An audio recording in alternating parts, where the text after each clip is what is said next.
Beaucoup de bandeko. Ouais, on va ça d'habitude na Facebook, mais je pense que c'est la première fois. On a tous la machine na Davina Bokecho donc.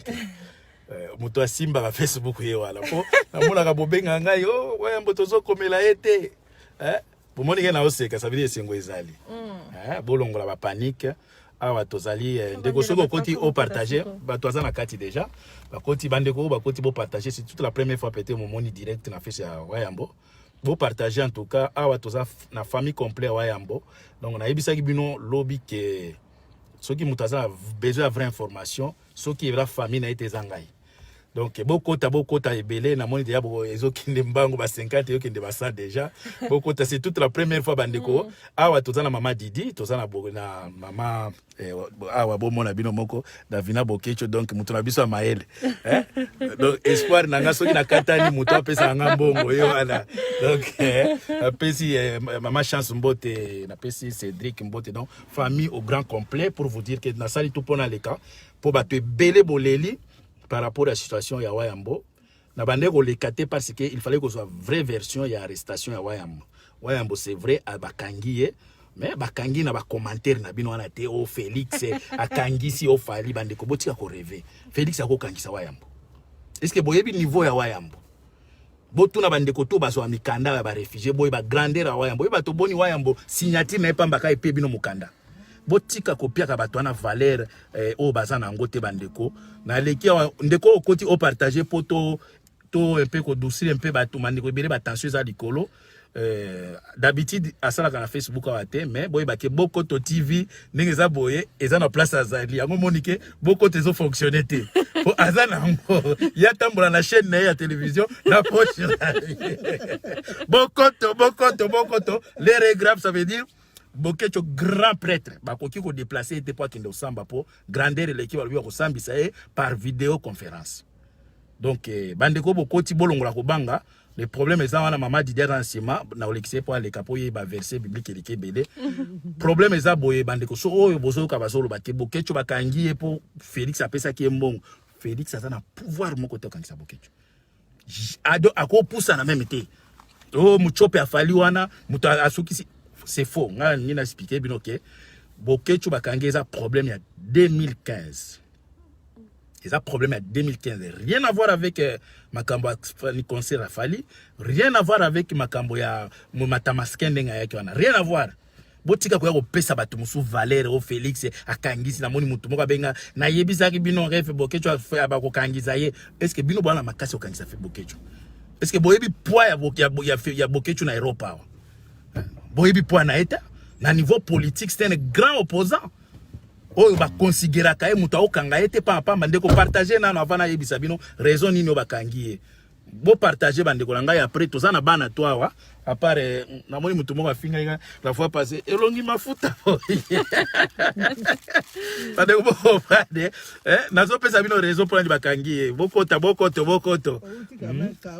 bo comprendre que tala ga chaleur bandi po bato alimité bato kakate vitamine ezate nga c'est normal na toka na liaka bien ba liaka bien bandeko boko to pona pesa bino raison bo comprendre pourquoi grand prêtre Bokecho Wayambo bakangi bino moko moni sali tolé sali donc c'est normal aza leader tango bisa bino ke aza leader bino moko moni Kishasa bato basali o ba refoulé nanya ko ki ko refoulé Bokecho bino ba revers bino ba taliba boza ba vrai revers bino moni ko refoulé Bokecho boka c'est lokolo ebisa balé no longo obimisa ina kati ya mayo tie na kati ya voiture nanya ko to na ko memaye bande ko boko to avana loba po ani bakangi il faut na mona peza bo mata soki olingi bo mata partager merci mingi na ba tonyo so ba Mwali Muleta na merci na remercie mingi parce que bato bile bando senga il faut loba na kokaki ko loba n'importe quoi te lobi na yebisaki bino ke bande ko batoto bozomoni bazolekala ba media koloba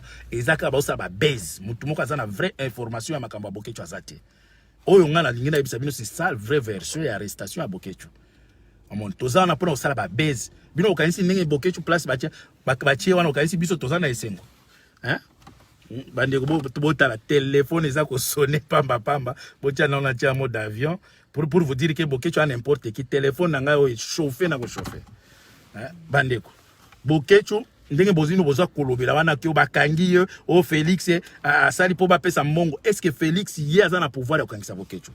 Bandeko na ngai boza pe mayele Bokecho aza leader abandi litina ile lote eza makambo ya kala ya 2015 yango nde bomoni ke ezalaki ye moko te. Problème ya 2015 ezalaki ngai Wayambo na vieux Jaco Sayala. Jour bakangaki biso na je pense que na maître Bola tozali moi ebele bakangaki donc pas bakangaki biso batelemisaki biso il faki tango jour au Kabila yaki je pense que bateau bazaki na Paris jour bayebi eza jour au ser na biso oya koma collabo moi c'est Martin Sali abamba Kabila maki vis-à-vis boy eza jour wana biso sikoyo ba encercler ki biso poto bouger po to bouger te po tozaki suivi depuis Bruxelles. Si était belle yamane Olanda biso ti na communication na ba français na ba péage tout baza ko s'informer to komi na Paris ka boy to koti na métro ko bimaka na métro boy pas même deux pas ba encercler biso ça veut dire tozaki filmer depuis Bruxelles et problème wana nde ça ki ba interdisa ngai Wayambo na vieux Jaco Sayala to kende sous parité ngai na zwa ki lettre vieux Jaco Sayala zwa ki lettre Bokecho zwa lettre wana te. Ça veut dire biso to sala recours Bokecho sala recours te pour azwa lettre wana te. Et pourtant nzoka batwana basi ba atiake il faut azana droit ko kota France te. Et donc arrestation à Bokecho ezali à 2000 par rapport au problème à 2015 motif ezalaki que nous avons mis la vie de Kabila en danger. Boyende ministre de l'Intérieur a komelanga. Je pense que lettre wana na botala ngo un jour na bimisango. Que to tiaki ka vie à Kabila en danger yango balobi to nyataka souffrance te. Bon, ils n'ont rien à voir na mutroko la molie mboa o Kabila Félix asuki Félix alama bino boyebi po ya Bokecho. Hein? Bino peut-être bomona ka Bokecho alobaka boye kaka. Bino boyebi po ya Bokecho zanango. Est-ce que Félix akokangisa Bokecho? Awa na poto. Jamais. Mundela koyoka ete po bayebi ke Félix o gagna pe ba élection te, oza dictateur. Hein? Oza tribaliste. Bande ko bo partager, je pense que eza vraie version to yebi bino eza problème ya 2015. Motif ezaki ke to tiaki via Kabila en danger que to lingeto bomaye Bokecho sala recours te na la sala recours vieux Jaco sala sala recours mais dossier wana komba monike na makambo lekaki yo ya bafali banini ba monike aza leader yango monike ba lobi cette fois-ci faut bakangaye mais ndenge za boy bande ko bobanga te bakotika ye to kopesa bino jour te mais boy bakie kala mingi te azo sala libre. Ye moko kuna na kati azana ena esengo aza bien bomoni ke famille to ezo seka zwana mama Didi aloba mwa moke mama Didi pesa batombote po oyibisa bango peuple zairwa na pesi bino mbote na komba Jésus Christ Nazareth to banga te mobundeli na bino azali malamu tozozela ndenge papa komanda eso alobi tozalaka na prière akobima mobundeli na bino azali tozalaka na prière makasi akobima na pesi bino nyonso mbote na bolingo bolakisi pona ndeko na bino Wayambo tozalaka na prière. Merci beaucoup. Bon, je pense que Davina yo muto yebi ba français milai hein. Ba bebela no bato français po bana miki ba oloba Davina français leki ebele lo ba bato français po ba comprendre po bana na biso olobaka vous parlez que à Lingala nous avons besoin d'informations lo ba ngona français po ba yoka. Ben comme mon tonton a dit, ne vous inquiétez pas, papa va très très bien, il va vraiment très très bien. On était au téléphone ce matin avec lui, donc on a parlé au téléphone, il se porte à merveille. On va pas vous dire pour le moment le jour où il va rentrer en Belgique, mais c'est dans pas longtemps. Donc on voulait juste vous rassurer que papa va bien, qu'il se porte bien. Merci pour votre soutien, merci pour vos messages, merci pour les appels. Vraiment, on a senti en fait que le peuple congolais aime papa. Et vraiment merci beaucoup. J'ai pas grand chose à dire. Nous-mêmes on est en forme, on est vraiment rassurés, on s'inquiète même pas. Donc que Dieu vous bénisse. Bandeko vous comprendre donc Davina de français les gars belé. Donc tous obligés to banda apprendre sur lingala. Talaka bana. Français les gars belé. Ko pesa ta Félix moi ndambo. On te tuna Félix ko alobi. Oh, il faut qu'on batte la zamba. Je suis venu avec un entrepreneur qui coupe les bois grâce charbon. Ah, Félix. Il n'y a pas Davina ko bande. Biso mikolo so ko en anglais na français na bomba na bengelo chance. Espagnol. Les gens, ne vous inquiétez Bozo, pas. mon maman, pas. il est Ne dans vous la inquiétez cima. pas. N'écoutez pas toutes les informations qui circulent sur les réseaux sociaux. Vous connaissez votre papa, votre ami, votre frère. Il Votre se bat. leader. il se bat pour le pays. Il se bat pour le pays. Et tout ça, en fait, c'est pour le pays, en fait. Parce que, allez, nous-mêmes, ces enfants, on est là. Notre papa n'est pas là, en fait. Il est loin. Il est loin de nous. Et tout ça, c'est à cause du Congo, en fait. C'est à cause du pays. Donc, il mérite vraiment votre respect. Il mérite vraiment votre considération. Parce que une personne qui se fait arrêter et qui laisse sa famille, en fait, pour le Congo, mérite vraiment que vous le soutenez, en fait, que vous le soutenez, que vous arrêtez de le critiquer, de le juger, parce que il a des enfants, il a une femme, il a des petits-enfants, on a besoin de notre papa, mais allez, on ne peut rien parce que, en gros, papa nous appartient plus, il appartient aux Congolais, en fait. Et ça, on s'est rendu compte que papa nous appartient plus, il appartient au peuple congolais. Donc, on vit avec et on aimerait quand même avoir un peu de soutien aussi de votre part, en fait. Il faut le soutenir, il a besoin de votre soutien, il a besoin que vous soyez là derrière lui. Il n'est pas parfait, mais il se bat pour vous, il se bat pour vous. Il a mis sa vie à côté pour le peuple congolais. Il a mis sa vie à côté pour défendre les intérêts du peuple congolais, en fait. Donc, encouragez-le. Dès qu'il sera à la maison, il va voir vos messages. Ça fait du bien.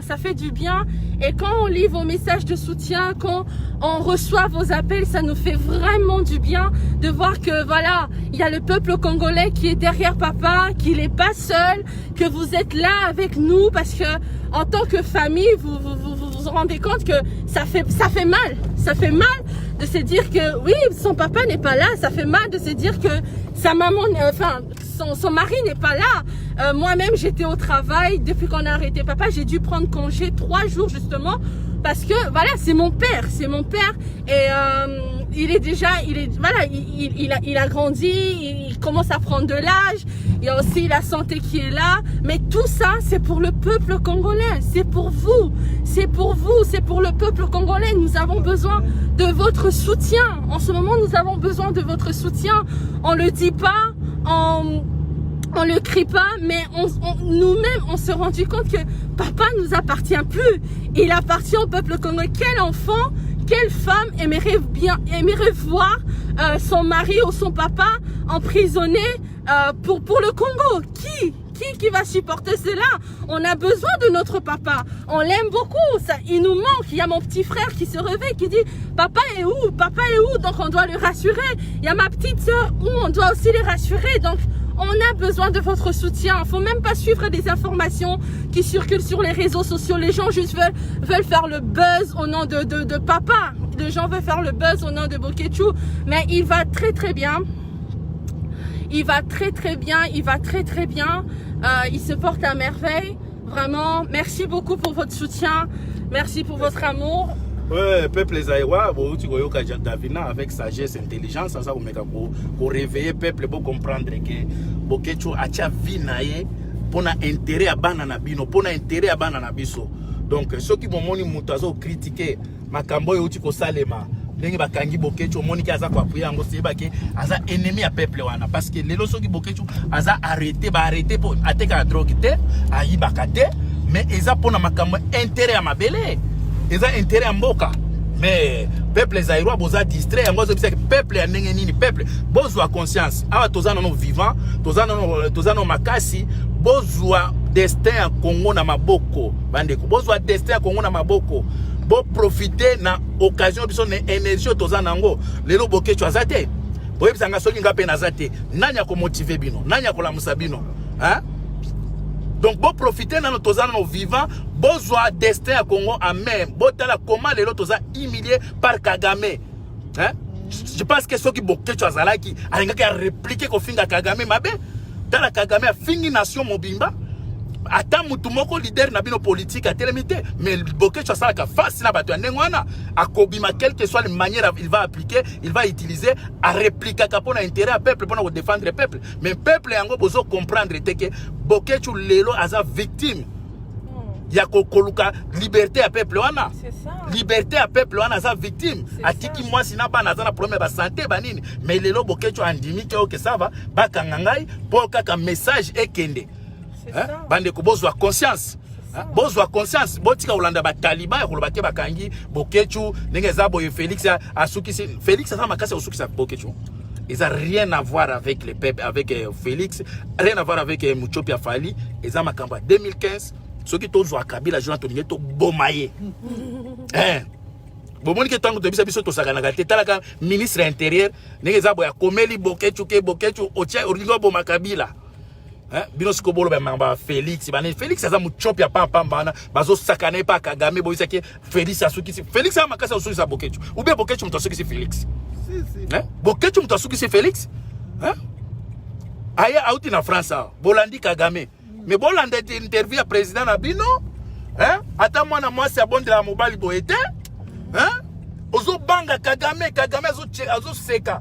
Bibembe na bino alobike je m'en fous na liwa peuple congolais. Mutu moko akufa te. Bebo fandi na bino ba politicien tout ba komi ba baba. Bango tout me bokecho aza mobali. Soki ndengo asoka zalaki apetere otonge toke na ambassade ya Rwanda. Moyena sanga moko zati tolinge kero toke ko tumba ambassade ya Rwanda wana. Bon féliciter bokecho bo encourager bon motiver ba nini. Oya za besoin ya kokota na contact na biso pona motivation pona nini obengi biso na ba numéro na ngai 00 0466 33 33 52 ce que vous avez besoin ba vraie information pas ba information ba bande ko la biso musu olinga ba sala base c'est ça fali akangisi bokecho nanya ebisi bino ke batwana bana pouvoir c'est le moment de soutenir donc tout ça qui to bande ko lobate pourquoi parce que il fallait to ba vrai raison ya arrestation ya bokecho to raison ya ngwana ke eza po bokecho alingaki aboma Kabila en 2015 yango bakangali est-ce que beaucoup félicité était vraiment bakanga po alinga boma assassin na bino beaucoup betata bokecho betala maboko place dit amen. OK, merci mingi en tout cas kala mingi tena ole kana live côté mosusu pona koloba merci mingi Davina akosilisa. En tout cas, merci beaucoup. Merci pour votre soutien. Merci vraiment pour tout l'amour. Merci vraiment et n'oubliez pas que tout ce qui se passe ici c'est vraiment pour le Congo. Il faut pas partager pour ekende bato ebele bazo souffrir. Oui bande ko ebele bazo souffrir na mbanda ka babenga na este na Bunya na Ituri. Soki olingi Congo partager pour message ne kende ba ke bokechu donc bakotika e. Parce que bato ebele babengi ngai parfois na ko répondre te pour nazaki na vraie information te. Pour le moment, message yangwana aider mandeko baza besoin d'information partager message opo batu baye bake bokecho aza leader boye bake bakangie pona mboka. C'est ça. Soki ezali bakangie pona moyibi en tout cas na ngena soutenir yete, na ngena loba makamona yete. Mais bakangie pona yo. Eza lokola ngani bolba Jésus akufela batu. Jésus lo bokecho a victime pona bino ba congolais. Bolingi kotele mate. C'est ça. Aza victime pona bino. Po soki botele mekala to bengani Kabila. Lelo balinga bakanga bokecho te.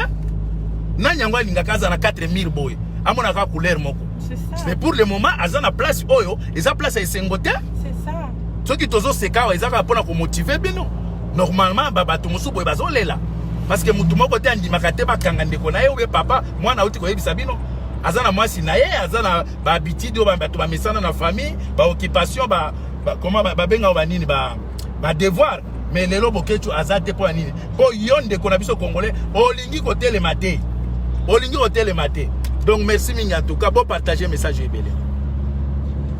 Donc voilà, donc merci encore pour votre soutien, merci pour les ondes positives, merci pour vos paroles d'encouragement. Vraiment que Dieu vous bénisse, on est ensemble.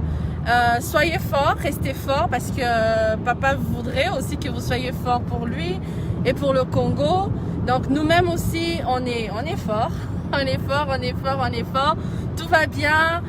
Ce matin, j'ai eu papa au téléphone. Il se porte bien. Peuple,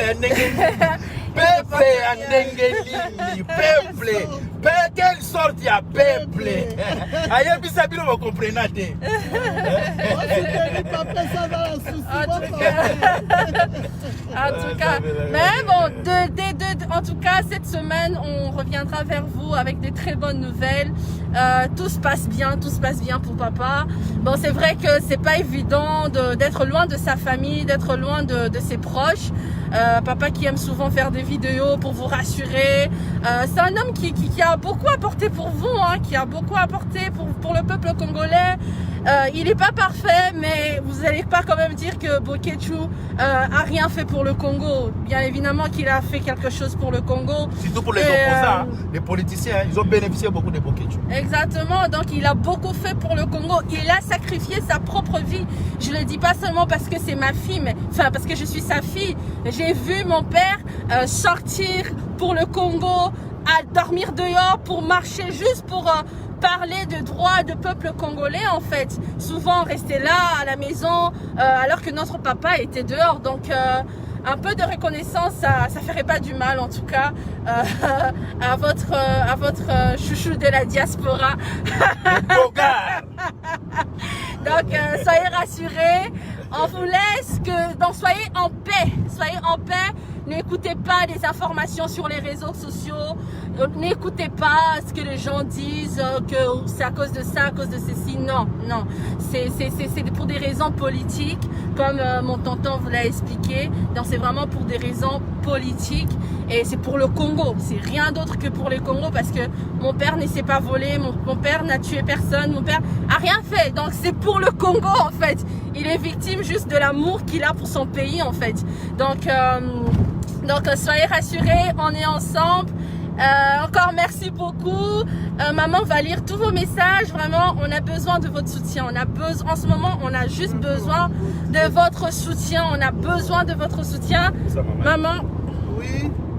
Ah, peuple Zaïwa, Toba raté. Yes. Peuple. Bokonzi. Peuple. Bokonzi. Peuple. Bokonzi. Ah, Bokoto. Les graves. Bataliba Bosambwe. Bataliba. Haine sur haine. Je suis Wayambo. Bande Koboko, Maboko, je suis Wayambo. Je suis Wayambo. Combattant jusqu'à la mort. Maman, bosse épée. Je serai combattant jusqu'à la mort. Wana eza ko sabino ke famille to yebi ke eza premier passe mais biso toko communiquer bino pas cité wayamba kozala libre kala mingi te bokoyoka penza boko to l'air grave soki bomoni boko tezo salimete boko seza na prison bakanga ke na ngona poche bonjour kobima boko te ko salima merci mingi na bande ko tout partager merci bye bye, merci beaucoup.